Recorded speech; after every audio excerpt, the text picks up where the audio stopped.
자, 이제 귀족 문화의 발달. 귀족 문화의 발달로 넘어가 보도록 합시다. 자, 맨 처음에 건축과 조각부터 나와 있죠. 고려 전기에는 궁궐 건축, 사원 건축. 자, 그래서 개성 만월대, 그 다음에 흥왕사 등이 있고요. 그 다음에 고려 후기에는 주심포 건물이 나타나게 되죠. 자, 우리는 고려 후기. 자, 고려 후기에는 대표적으로 주심포 양식과 다포 양식이 나타나게 되죠.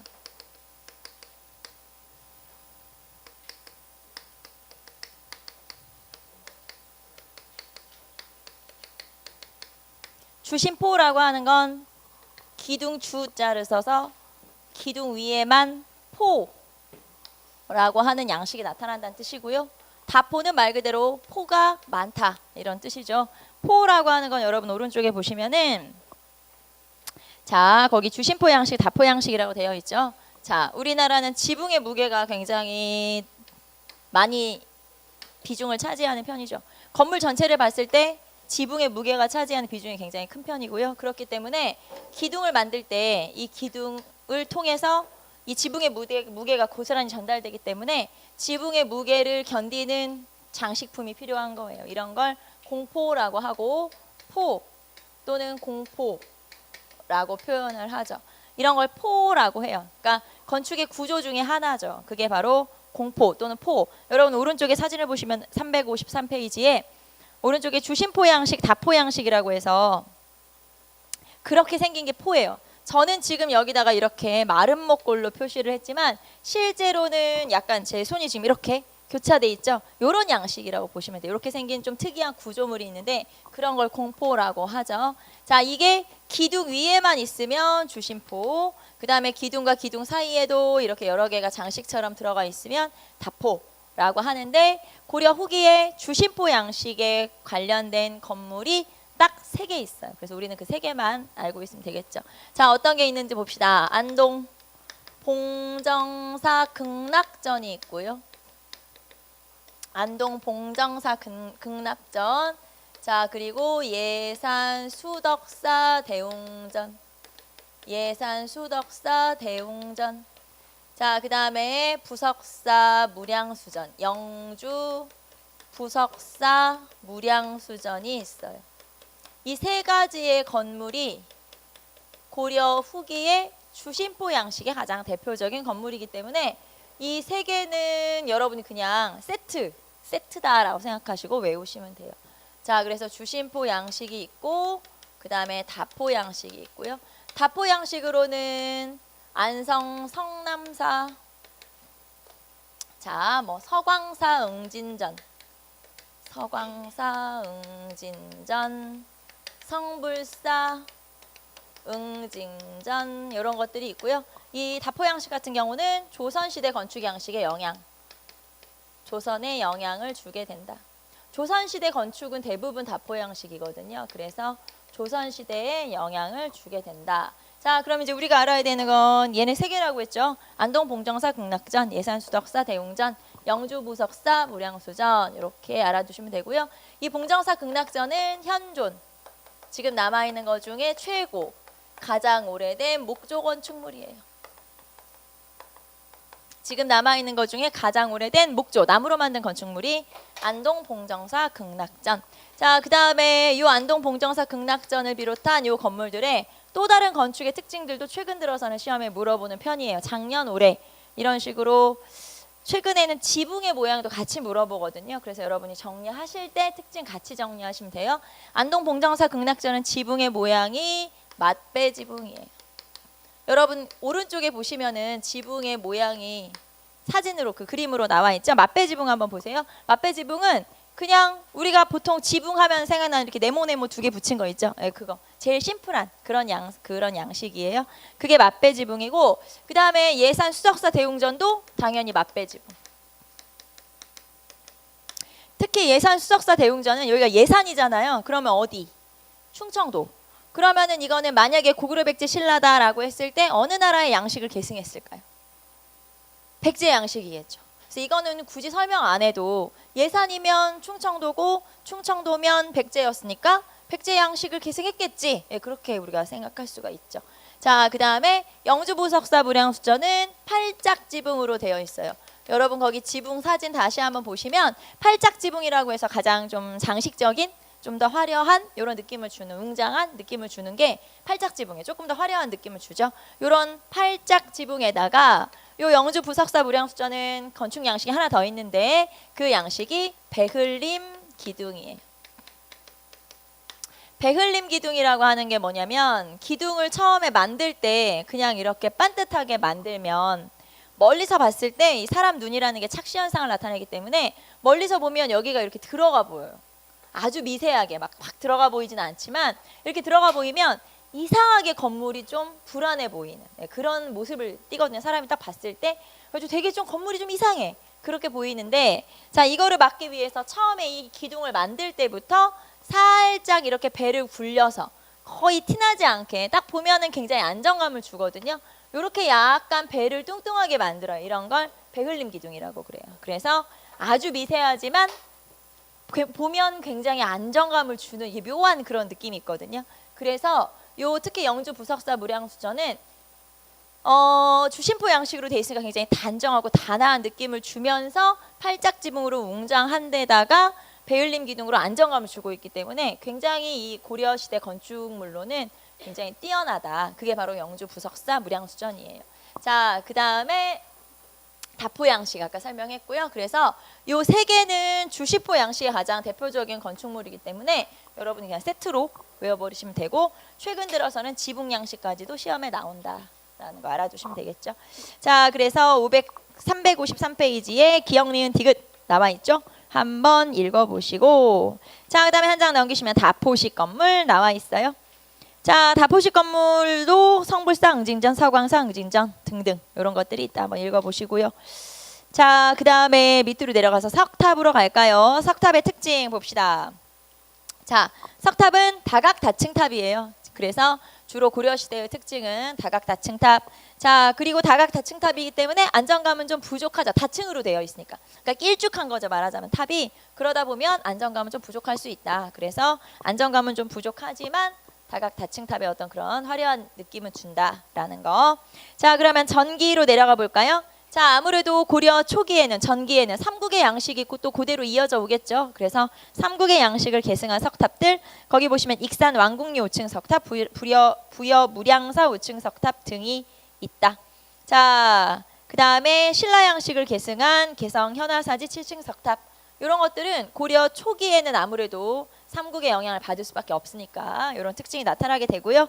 자, 그 다음에 이제 여러분이 기억할 거는 바로 요거, 송의 영향을 받은 고려 전기의 가장 대표적인 석탑이 월정사 8각 9층 석탑이죠. 자, 월정사 8각 9층 석탑이 고려 전기 송의 영향, 고려 전기 송의 영향. 자, 그 다음에 후기로 넘어가면 고려 후기에는 원의 영향을 받았겠죠. 그래서 원의 영향을 받은 경천사지 10층 석탑, 이런 게 있다. 자, 아래 사진 한번 보세요. 사진 보시면 월정사 8각 9층 석탑, 경천사지 10층 석탑, 이런 것들이 있죠. 자, 특히 경천사 10층 석탑은 거기 밑에 뭐라고 써있냐면, 사진 밑에 뭐라고 써있냐면 지금 현재 어디 있다. 지금 현재 국립중앙박물관에 있죠. 자, 이 경천사 10층 석탑은 원래 어디 있었냐면 경천사에 있었어요. 당연히. 그럼 경천사는 어디냐? 개성이었어요. 개성. 그래서 고려시대 개성에 경천사에 있었기 때문에 절은 없어졌어도 탑은 남아있으니까 경천사지에 있었죠. 그런데 일제시대 때 일본이 이거를 좀 예쁘게 생겼어요. 특이하게. 거기 겉에 표면에 조각도 막 되어 있고 하니까 특이하다, 예쁘다, 마음에 들어, 가져가야지. 그래서 다 뜯어갔어요.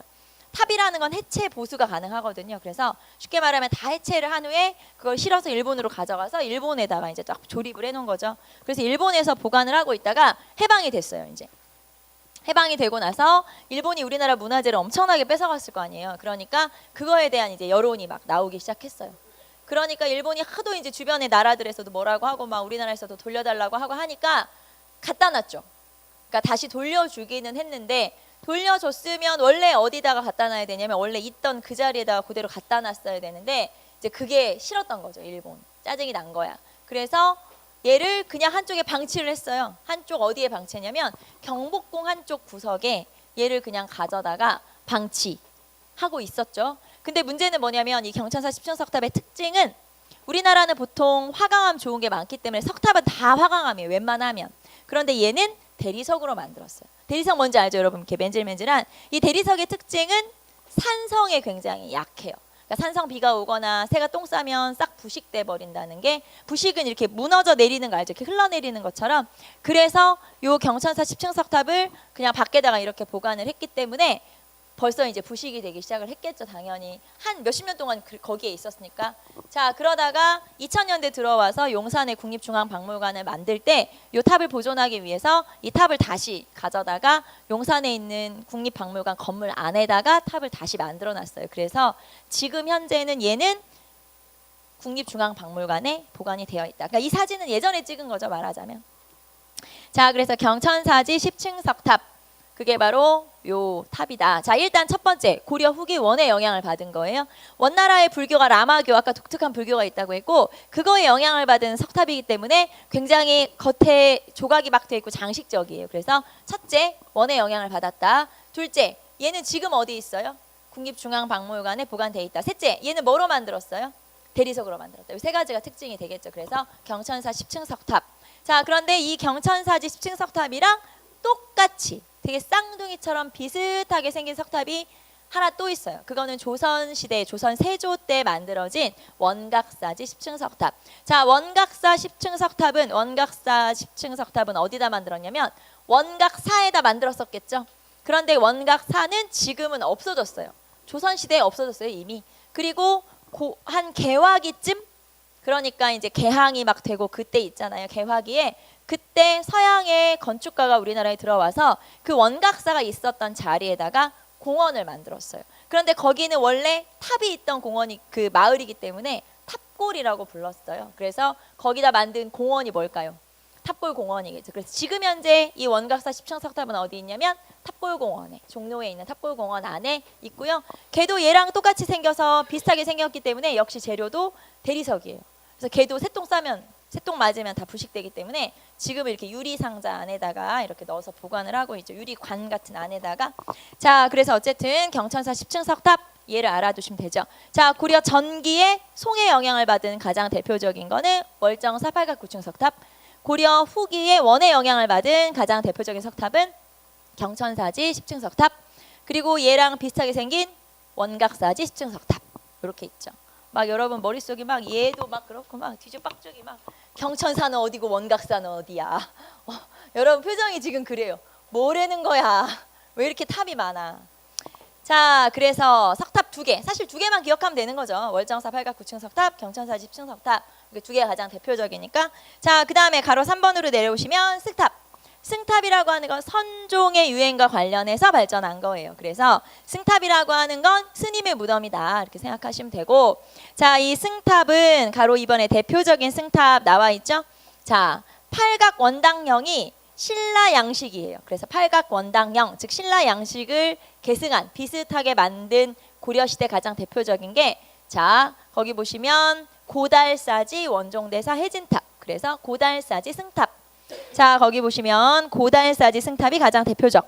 밑에 사진을 보시면 팔각 원당형이 팔각형 모자 같은 뿔같이 생긴 모자 쓰고, 가운데는 장구처럼 허리가 가운데 쏙 들어간 이런 양식이 팔각 원당형이고요. 자, 그다음에 두 번째 특이한 형태. 나머지 왼쪽 3개, 왼쪽이 아니라 오른쪽이구나. 오른쪽 3개는 다 특이한 양식이에요. 그러니까 고달사지 승탑만 대표적인 양식. 나머지는 좀 특이한 애들, 이렇게 보시면 돼요. 자, 그래서 정토사 흥법국사 실상탑, 지광국사 현묘탑, 신륵사 보제존자 석종, 다 특이한 양식이라고 보시면 돼요. 어쨌든 전부 다 고려시대 거구나. 가장 대표적인 건 고달사지 승탑, 이렇게 기억하시면 되고, 승탑이라고 하는 건 선종의 영향을 받았다는 게 더 중요하죠. 한 장 넘겨보시면 불상 갑시다. 자, 거기 불상을 보시면, 자, 특징 나와 있죠. 특징, 조형미가 부족하다. 이게 무슨 말이냐면 안 예뻐, 그런 뜻이에요. 조형미가 부족하다, 예쁘지 않다. 거기다 또 여러분 예쁘지 않다 이렇게 쓰는 건 아니죠. 좀 부끄럽다. 여러분 이해하기 편하라고 얘기를 한 거지. 거기다 안 예쁨 이렇게 쓰면 나중에 볼 때 창피하잖아요. 예쁘지가 않다, 조형미가 다소 떨어진다, 라는 거. 자, 그러면 대표적인 불상으로 갑시다. 첫 번째, 신라 양식을 계승. 아무래도 고려 신라에서 넘어와서 고려가 만들어졌기 때문에 신라 양식을 계승한, 그리고 신라 양식을 계승한 이 불상은 그래도 좀 예쁜 편이에요. 조형미가 있다. 신라 양식을 계승한 불상은 조형미가 있어. 그러니까 예쁘다 이 말인데, 그러면 가장 대표적인 신라 양식을 계승한 그래도 좀 예쁜 애는 누구냐? 부석사 소조 아미타열의 좌상. 자, 부석사 소조 아미타열의 좌상은 아까 우리 고려시대 대표적인 건축물이 이거였죠. 주심포 양식의 대표적인 건축물이 부석사 무량수전. 요 안에 들어있는 불상이 요 불상이에요. 부석사 무량수전 안에 불상이 있을 거 아니에요. 건물이니까 그 안에 들어있는 게 부석사 소조 아미타열의 좌상이고, 그 다음에 보통은 우리가 보통 금동 열의 입상 이런 식으로 이제 금동이 들어가는데, 얘는 소조라고 들어가잖아요. 왜냐면 소조불이라고 하는 건 좀 다른 양식으로 만든 거예요. 보통 불상을 만들 때 어떻게 하냐면 틀을 만들어서 거기다가 쇳물, 그러니까 동 같은 거를 부어서, 굴이나 이런 걸 부어서 나중에 틀을 떼어내면 되는 거거든요. 그렇게 해서 만드는 거예요. 주조하는 거죠. 그런데 이 소조불은 뭐냐면 우리 어렸을 때 찰흙으로 이렇게 뼈대 만들어서 붙여서 만들잖아요. 그렇게 만든 불상이에요. 그러니까 만든 제작 기법이 다르다. 그래서 얘를 소조불이라고 하는 거예요. 그러니까 양식이 좀 다르다는 거죠. 자, 어쨌든 부석사 소조 아미타열의 좌상은 소조불, 만든 양식이 좀 다르다라는 거, 주조한 게 아니다라는 거죠. 자, 그 다음에 두 번째, 자, 고려시대 또 가장 대표적인 불상으로는 대형 철불이 있어요. 말 그대로 대형이니까 크기가 되게 크겠죠. 한 3m 이상. 그 다음에 철불은 당연히 재료가 철로 만들었겠죠. 그래서 돈 많이 들여서 철로 만들어가지고 되게 큰 이런 애들이 만들어지는데, 얘네들도 막 그렇게 예쁘진 않아요. 조형미가 막 있진 않죠. 자, 그게 바로 대형 철불. 밑에 사진 보시면 광주 춘곡리 철불이고요. 여기 보이는 광주 춘곡리 철불 크기 가늠이 안 되지만 3m쯤 되는 아주 거대한 불상이에요. 자, 그 다음에 세 번째는 대형 석불. 얘도 대형이니까 크기가 되게 크겠죠. 이 대형 석불은 자, 이런 거예요. 지방의 호족들이 고려 초기에는 굉장히 많이 있었는데, 그 호족들이 우리 지방 사람들이 지나가는 길목에다가 이런 불상을 만들어서 많은 사람들이 볼 수 있게 만들어 놓은 불상이 대형 석불이에요. 그래서 거기 보시면 대형 석불은 예쁘진 않지만, 즉 조형미가 좀 떨어지긴 하지만 많은 사람들이 볼 수 있게 지방의 호족이 지방에다 만든 거, 그런 게 바로 대형 석불이고요. 이 대형 석불의 가장 대표적인 거 3개 있어요. 가장 대표적으로는 거기 사진에 보시는 것처럼 논산, 관촉사, 석조, 미륵보살, 입상. 자, 거기 보시면 관촉사에 있는 석조, 돌로 만든 이 불상의 종류는 미륵보살이고 서 있는 거겠죠. 그래서 자, 논산, 관촉사, 석조, 미륵보살, 입상. 그 다음에 오른쪽에 보시면 안동 이천동 석불. 안동 이천동 석불은 커다란 바위에다가 머리를 올려놓고 커다란 바위는 이렇게 실루엣만 그려놨어요. 그러니까 역시 막 조형미가 아름답다거나 예쁘거나 그렇지는 않지만 어쨌든 이렇게 거대한 불상이 만들어진 거예요. 커다란 불상이 있는 거고, 오른쪽에 사진에 마저 보시면 파주 용미리 마의 이불 입상이라고 써있죠. 파주 용미리에 있는 마의 바위에 새긴 이불 부처 두 명이 서 있는 모습, 이런 뜻이에요. 그래서 파주 용미리 석불이라고 하는 게 바로 얘고요. 자, 그다음에 논산 관촉사에 있는 이 불상을 다른 말로 은진미륵이라고 불러요. 관촉사 석불은 다른 말로 은진미륵이라고 부르죠. 여기가 은진면이에요. 그래서 은진미륵이라고 불러요. 자, 그리고 이 논산 관촉사 석조 미륵보살 입상은 생각보다 굉장히 크기가 커요. 거의 한 20m 가까이, 18m, 20m 가까이 크기 되기 때문에 굉장히 이렇게 웅장한 느낌을 주겠죠. 실제로 보면 우리가 이렇게 보면 되게 웃기게 생겼잖아요. 이등신 막 되게 못생긴 얼굴 크고 막 이런데, 실제로 보면 지금 우리가 막 웃었잖아요. 이런 느낌이 없어요. 실제 가서 보면 못생겼어 이게 아니고 크다, 거대하다, 웅장하다 이런 느낌을 더 먼저 압도를 하기 때문에 우리가 얘를 비웃고 있지만 실제로 보면 대단히 큰 아이예요. 큰 부처님이시죠. 자, 어쨌든 이렇게 대형 철불, 대형 석불, 그리고 신라 양식을 계승한 부석사 소조 아미타열의 그 좌상, 좀 예쁜 예, 이런 부석사 소조 아미타율의 좌상이 있다. 신라 양식을 계승한. 그래서 이렇게 분류를 해볼 수가 있고요. 밑에 보시면은 또 시대별 불상 나와 있으니까 한번 읽어보시고. 자, 그다음에 청자로 넘어갈까요? 청자. 자, 청자 같은 경우는 고려시대에 가장 대표적으로 발전한 도자기 공예죠. 자, 가로 2번에 보시면 자기공예라고 나와 있고, 여기서는 뭐가 중요하냐? 순서가 중요해요. 순서. 시기를 체크하시면 돼요. 자, 청자는 보통 비색을 내는 그런 도자기죠. 이 청자는 우리나라만 있는 건 아니에요. 송나라도 청자가 있고, 그래서 11세기에는 주로 아무 무늬 없는 그냥 순청자, 아무것도 무늬가 없는 순청자를 만들기 시작했죠. 그게 11세기. 자, 그러다가 12세기 중엽에서 13세기 중엽에 가면 무늬를 넣는 독특한 기법을 도입해서 만들기 시작하는데, 이런 기법을 상감 기법이라고 하고, 이 상감 기법을 이용한 상감 청자는 우리나라에만 있어요. 상감 기법이라는 것 자체가 고려 독자적 기법이거든요. 자, 그러니까 비색의 청자는 고려에도 있고 우리나라에도 있지만, 이렇게 상감 기법을 통해서 무늬를 넣은 청자는 우리나라에만 있는 거예요. 독특한. 자, 그래서 굉장히 아름답잖아요. 자, 12세기 중엽부터 13세기 중엽까지. 그러니까 시기로 하면은 무신직권기라고 생각하시면 돼요. 그때 제일 예쁜 청자들이 많이 만들어져요. 그때가 가장 아름답다. 자, 11세기 순청자, 12세기 중엽에서 13세기 중엽까지 상감청자, 고려 독자적이다라는 거 알 수 있죠. 자, 그러다가 원간섭기로 넘어가면은 상감청자도 쇠퇴를 하게 되죠. 색깔이 안 이뻐져요. 일단 탁해져요. 그래서 이제 쇠퇴를 하게 되면서 새로운 또 비슷한 또 다른 양식의 도자기가 나오는데, 그게 분청사기. 그래서 고려 말부터 조선 초까지, 그러니까 14세기 후반부터 15세기까지 유행했던 게 분청사기라고 하는 건데, 분청사기라는 건 청자에 회백토를 바른 거예요. 쉽게 말하면 청자에다가 다른 색을 덧붙여서 좀 다른 무늬를 낸, 다른 색깔을 낸 그런 게 바로 분청사기. 분청사기는 고려 말 조선 초에 유행했던 거죠. 그래서 밑에 이제 도자기들 한번 쭉 보시고, 그 다음에 자기의 발달 과정이 나와 있어요. 그래서 보통은 이 도자기가 만들어진 과정, 이거를 가지고 시기를 연결해서 문제를 내는 경우가 있어요. 예를 들면 뭐 상감청자가 유행했을 때 당시에 뭐 무슨 일이 있었냐, 이런 식으로 도자기의 시기와 그다음에 그 당시의 상황을 연결하는 문제로 낼 수 있다. 그래서 시기를 좀 알아두시면 되겠죠. 자, 그다음에 사료 하나 볼게요. 밑으로 쭉 내려와 보세요. 358페이지에 자, 사료가 제목이 고려도경이라는 책이에요. 고려도경은 송나라에서 우리나라로 왔던 서긍이라고 하는 사람이 쓴 책이고, 이게 쓰여졌을 때가 언제쯤이냐? 고려 인종 때예요. 말하자면 인종 때.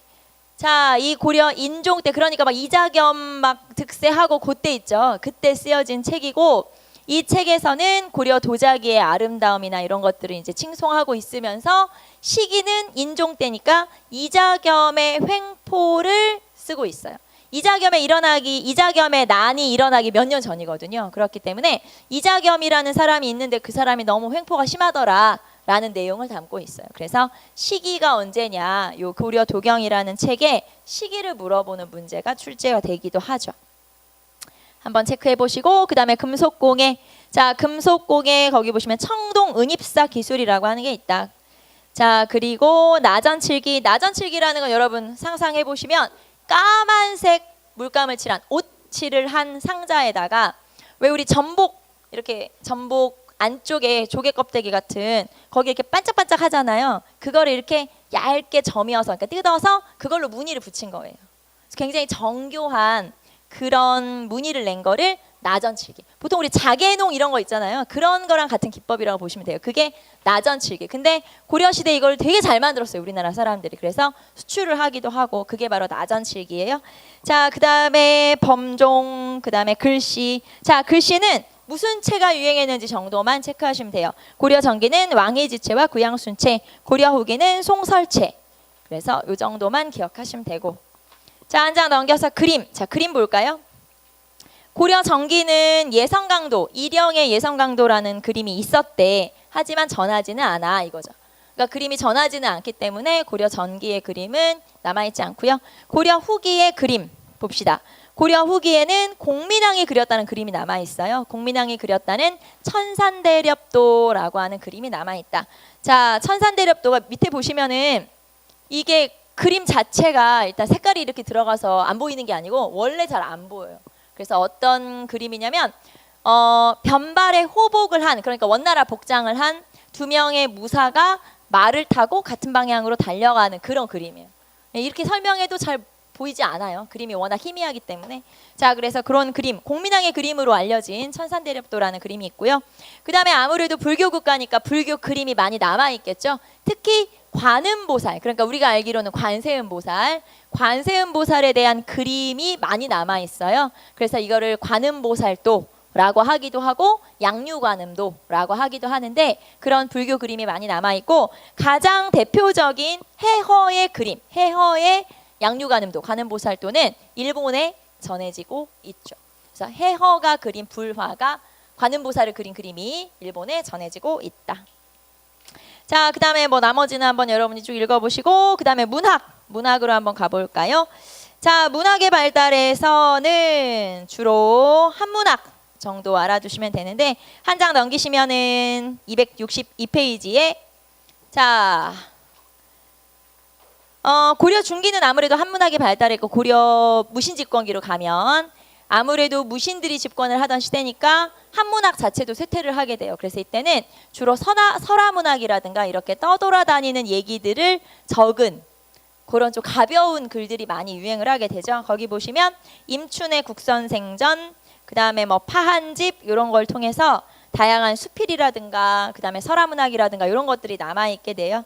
자, 그래서 임춘의 국순전, 이인로의 파한집, 그리고 맨 밑으로 가시면 최씨 무신집권기의 대표적인 문인으로는 이규보 최자. 그래서 이런 사람이 쓴 뭐 이규보는 아까 우리 동국이삼국집 했고, 그 다음에 최자의 파한집 등등.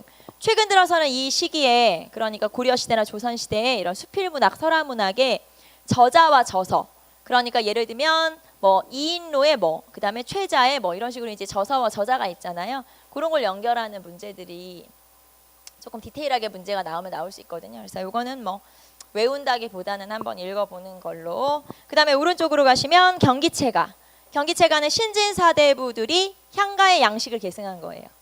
자, 그 다음에 여기서 좀 여러분이 체크해놔야 될 건 장가 또는 소교, 요 정도. 장가, 소교 요 정도 체크 한번 해볼까요? 장가는 뭐냐면 고려 후기에 서민들의 그런 감정을 담은 서민문학이라고 생각하시면 돼요. 그래서 예를 들면은 뭐 지금의 대중가요 같은 뭐 이런 거죠. 거기 종류를 한번 보시면 청산별곡, 가시리, 쌍화점 뭐 이런 것들이 있죠. 자, 그 다음에 설화문학, 거기 보시면 이규보의 백운소설, 이재현의 여공패설 등등 한번 읽어보시고, 뭐 나머지는 별게 없네요.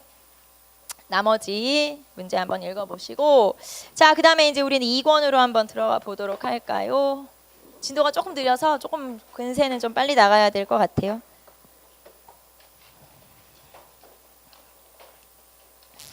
자, 근세의 정치로 가도록 할까요? 처음에 여러분 책에 372페이지 보시면 되겠네요. 372페이지. 자, 근세사회의 성립이라고 되어 있죠. 자, 우리가 고려 말에 조선이 세워지는 과정, 그래서 조선 건국의 과정이 나와 있네요. 일단 조선 건국의 과정만 한번 보도록 할까요? 자, 조선 건국 과정. 첫 번째 조선 건국에서 명나라의 천령이 설치 요구. 자, 명나라가 천령이를 설치하겠다고 요구하면서부터 시작되죠. 자, 원나라가 망하고 그 다음에 명나라가 들어선 거죠. 그리고 명나라가 천령이라고 하는 걸 설치하겠으니 땅을 내놔라 이렇게 요구를 한 거예요. 말하자면 이 천령이라고 하는 게 왜 우리 공민왕이 되찾아온 쌍성 총관부 기억나죠, 여러분? 그 땅이라고 보시면 돼요. 거기다가 원래 원나라 거면 우리나라 거지, 명나라 입장에서. 그리고 명나라가 거기다가 천령이라고 하는 관청을 설치할 테니까 그 땅을 내놔라라고 요구를 한 거예요. 그러니까 땅을 내놓으라고 한 거죠, 명나라가. 자, 그랬더니 고려는 너네 그렇게 나오면 우리 쳐들어간다. 그래서 요동정벌 계획을 세운 거예요. 자, 그런데 이 요동정벌 계획에 대해서 이성계, 우리 주인공이 이제 이성계니까, 이성계는 뭘 주장하냐? 사불가론을 제시하게 되죠. 자, 여러분 거기 책에 보시면 사불가론이 나와 있어요. 말하자면 우리가 명나라를 쳐들어가면 안 되는 4가지 이유가 나와 있어요. 그래서 이런 걸 제시하면서 이성계는 반대했음에도 불구하고 결국에는 요동정벌을 떠나죠. 우왕이 시킨 거죠. 우왕과 최영이 네가 갔다 와. 그래가지고 이성계한테 이제 요동정벌을 명령을 내리게 되죠. 그래서 결국에는 요동정벌을 떠나는데, 자, 아무리 생각해도 이 전쟁에서 이성계는 이길 수가 없다라고 생각을 했어요. 이건 아니다라고 생각했기 때문에 전쟁을 하러 일단 출병은 했지만 가는 길에 다시 군사를 돌려서 되돌아오게 되죠. 그 사건을 우리가 뭐라고 해요? 위화도 회군. 근데 이게 단순히 그냥 나 가면 죽을 것 같으니까 다시 갈래, 이게 아니고 왕은 군대를 줘서 전쟁에 나가라고 한 거잖아요. 그런데 그 군대의 말머리를 돌려서 다시 돌아온 건데, 이게 단순히 그냥 돌아온 게 아니고 사실은 이 회군이라고 하는 게 쿠데타를 일으킨 거죠. 말하자면 왕의 명령을 거부하고 다시 돌아와서 자기 반대파를 다 제거한 거예요. 그랬기 때문에 이거는 쿠데타를 일으킨 거다라고 볼 수 있고, 자, 위화도 회군을 통해서 이성계를 비롯한 이성계와 이제 이성계를 따르는 신진 사대부들의 군사적, 정치적 실권을 장악한 사건, 정치적, 군사적 실권을 장악한 사건이 바로 위화도 회군이에요. 그래서 이성계가 이제부터는 이제 실권자로 떠오르게 된 그런 사건이 바로 위화도 회군이죠.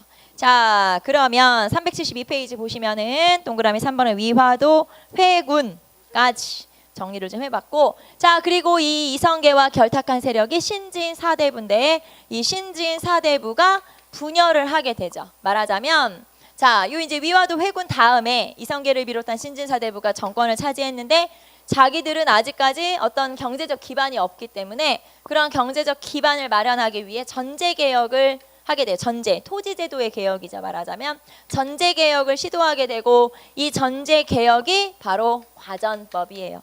그런데 이 과전법을 시행하는 과정에서 신진 사대부가 2개로 쪼개지게 되죠. 그래서 거기 보시면 온건파 사대부와 급진파 사대부로 나눠지게 돼요. 373페이지에 혁명파 사대부와 온건파 사대부 이렇게 나와 있죠.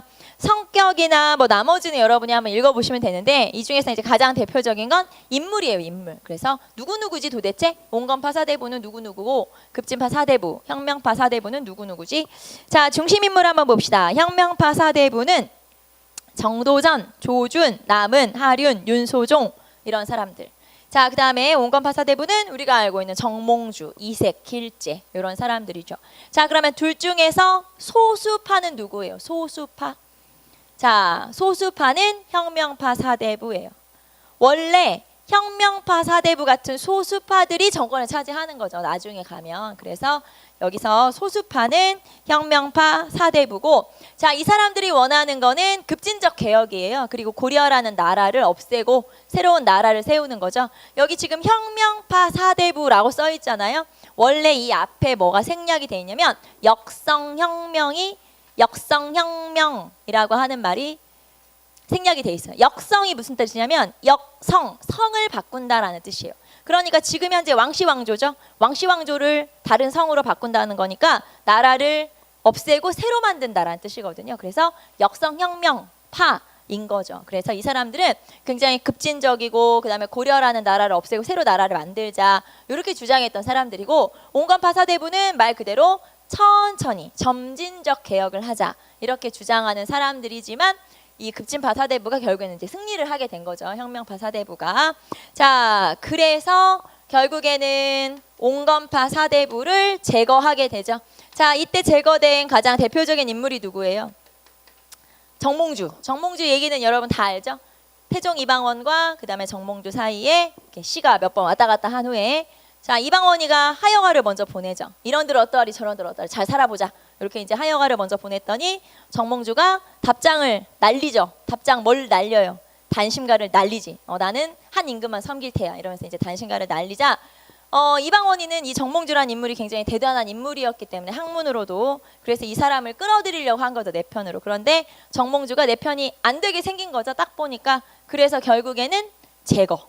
그래서 그때 이성계가 좀 몸이 안 좋아서 이성계 병문안을 오라고 했어요. 사람들은 다 연락해서 야 와, 병문안 와. 그래가지고 병문안을 왔다가 돌아가는 길에 선주교에서 이제 사람을 시켜서 철퇴로 찍어 죽이죠. 그래서 뭐 선주교에 핏자국이 있다는 등 뭐 이런 얘기가, 그건 제가 아직 확인을 못 해봤기 때문에 선주교를 나중에 가보고 나서 나중에. 자, 어쨌든 온건파 사대부의 제거. 자, 그리고 나서 조선 건국 이렇게 보시면 되겠죠. 조선을 건국하게 되죠. 자, 봅시다.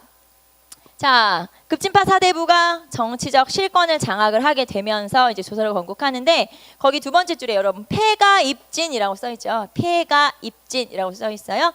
이때 조선을 건국하면서 이 급진파 사대부가 내세운 표현이, 내세운 말이 폐가입진이에요. 폐가입진은 폐가, 가짜는 폐하고, 그 다음에 입진, 진짜는 세운다, 그런 뜻이거든요. 말하자면 공민왕의 아들이었던 우왕이 공민왕의 아들이 아니야, 신돈의 아들이야. 그러면서 신돈의 아들인 우왕과 그의 아들인 창왕이 다 가짜다. 그러면서 진짜를 세워야 된다라고 하면서 이제 왕실의 한 명인 공양왕을 내세우고, 근데 고려라는 나라가 이미 무너져 내리고 있었기 때문에 더 이상 나라를 운영할 힘이 없었어요. 그래서 공양왕으로부터 왕위를 이어받는, 선위, 양위 받는 그런 형식을 띄어서 결국엔 이성계가 이제 조선이란 나라를 새로 세우게 되죠.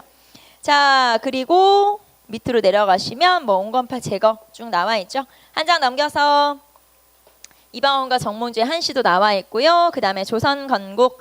자, 그래서 나라 이름을 조선이라 정했다. 조선이라고 나라를 정한 이유는 우리는 이제 단군 조선, 기자 조선, 이런 조선, 고조선을 계승한다는 의미가 있겠죠.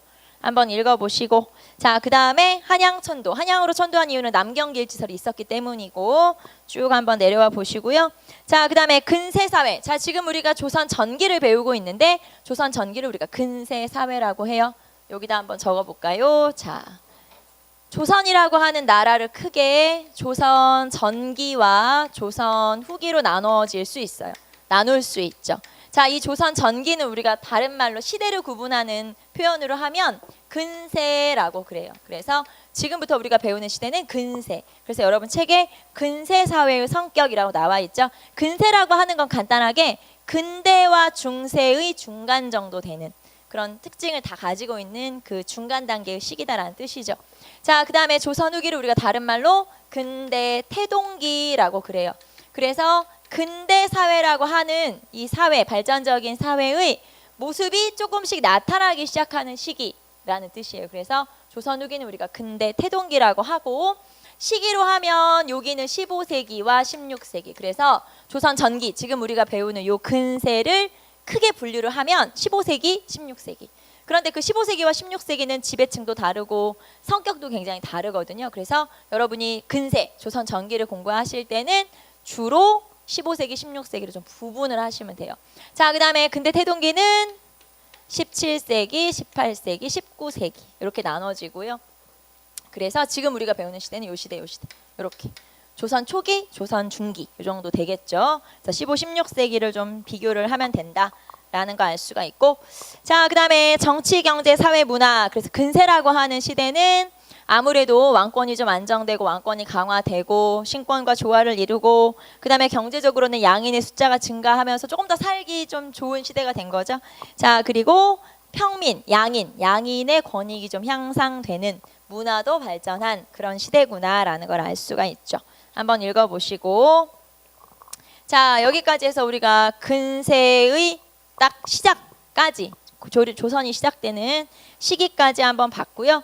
이 근세의 정치는 우리가 첫 번째 뭘 배울 거냐면, 이제 우리 그냥 전반적인 내용만 볼게요. 첫 번째는 조선 초기 주요 왕들의 업적을 배울 거예요. 그래서 한 대여섯 명 정도 중요한 왕들을 정리할 거고요. 그 다음에 두 번째는 제도, 항상 뭐 중앙제도, 지방제도 이런 제도들이 있죠. 제도사를 정리할 거고, 그 다음에 사화, 그리고 붕당, 그 다음에 마지막이 대외정책, 이렇게 4개 정도의 파트로 나눠질 수 있거든요. 그래서 오늘 여러분하고는 아마 한 3개 정도 아마 진도를 나가지 않을까 싶은데요. 그렇게 하도록 하고, 시간이 좀 애매하니까 우리는 점심 먹고 와서 근세의 정치로 넘어가도록 할게요. 자, 점심 맛있게 드시고 이따 봅시다.